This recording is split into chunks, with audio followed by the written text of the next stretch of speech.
நல்ல சாஃப்டாக இருக்கும். சட்னியோட தொட்டு இப்படி சாப்பிட்டு பாருங்கள், நல்லாயிருக்கும்.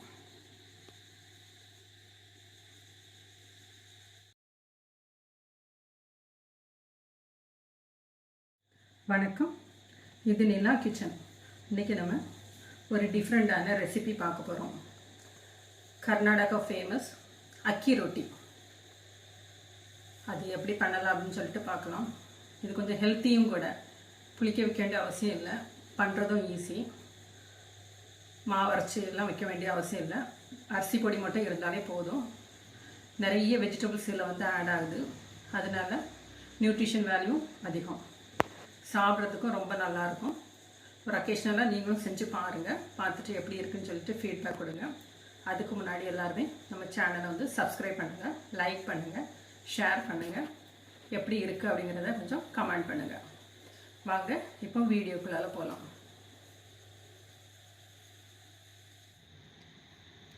ஃபஸ்ட்டு 2 கப் அளவுக்கு அரிசி பொடி, அதோட துருவின இஞ்சி, 2 பச்சை மிளகாய், கருவேப்பிலை,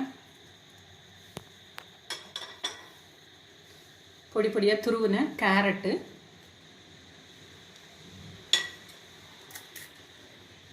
கொத்தமல்லி இலை, தில் போடுவாங்க. தில் எல்லா இடமும் கிடைக்காது, அதுக்கு ஆப்ஷனலாக கொத்தமல்லி இலை. ரொம்ப பொடியாட்டு கட் பண்ண, மேக்ஸிமம் எவ்வளோக்கு முடியுமோ அந்த அளவுக்கு கட் பண்ணிவிடுங்க. வெங்காயம், துருவி வச்சிருக்கிற வெள்ளரிக்காய், ஓமம் வந்து ஒரு 1/2 டீஸ்பூன் அளவுக்கு போட்டுடுங்க. ஜீரகம் நல்லா தாராளமாக போடுங்க, 1 டீஸ்பூன். தேவையான அளவுக்கு உப்பு போட்டுக்கிடலாம். இது எல்லாமே தண்ணி விட்டு கொஞ்சம் லூஸாட்டு பிசைஞ்சு எடுத்துவிடும். சப்பாத்தி மாவை விட லூஸாக இருக்கணும், அப்படி பிசைஞ்சு எடுத்துவிடுவோம். மாவு இந்த அளவுக்கு லூஸாட்டு.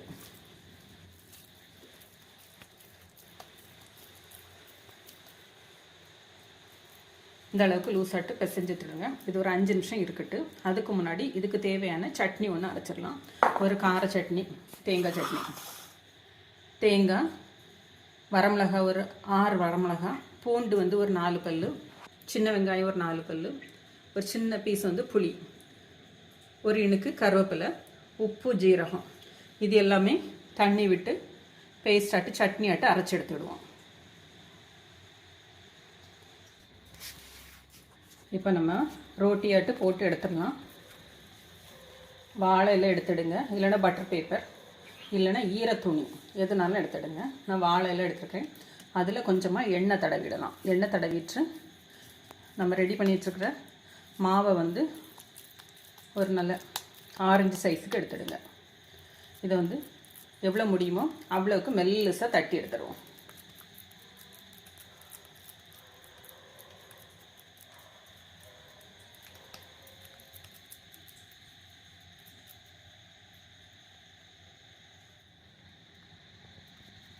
தெரியுதா எந்த அளவுக்கு மெல்லிசாக தட்டியிருக்குன்னு சொல்லிட்டு? எவ்வளோ முடியுமோ அவ்வளோக்கு தட்டிடுங்க. நம்ம இதில் வந்து எடுக்க வேண்டிய அவசியம் இல்லை. வாழை இலையோட அப்படியே நம்ம போட போகிறோம், அதனால் பயப்படாமல் தட்டுங்க.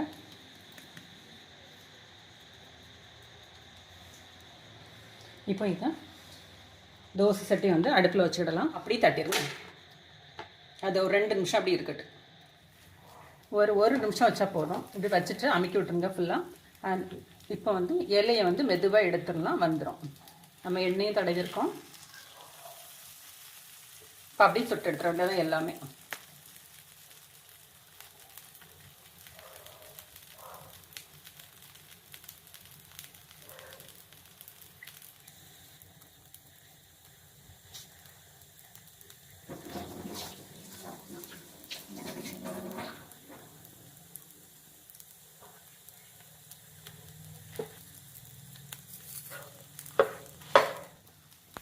நல்லா எண்ணெய் விட்டு 2 பக்கமும் மீடியம் ஃப்ளேமில் ஒரு 2 வாட்டி மாற்றி போட்டு அதுக்கப்புறமா எடுத்துருங்க.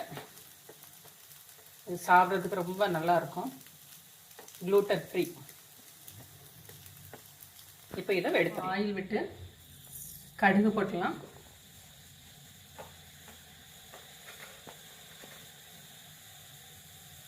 ஜீரகம், கடுகு பொரிஞ்ச உடனே வரமிளகா, கருவேப்பிலை தாளித்து போட்டுடுவோம்.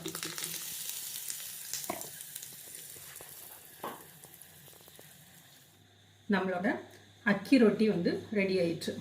அக்கி ரொட்டியும் அதுக்கு தேங்காய் சட்னி, காரமாட்டு வரமிளகா போட்டு ஒரு சட்னியும் பண்ணியிருக்கேன். ரெண்டுக்கும் காம்பினேஷன் நல்லாயிருக்கும். இதேமாரி நீங்களும் செஞ்சு சாப்பிட்டு பார்த்துட்டு எப்படி இருக்குது அப்படின்னு சொல்லிட்டு ஃபீட்பேக் கொடுங்க. நல்லா சாஃப்டாக இருக்கும். ஒரு சட்னியோட தொட்டு இப்படி சாப்பிட்டு பாருங்கள், நல்லாயிருக்கும்.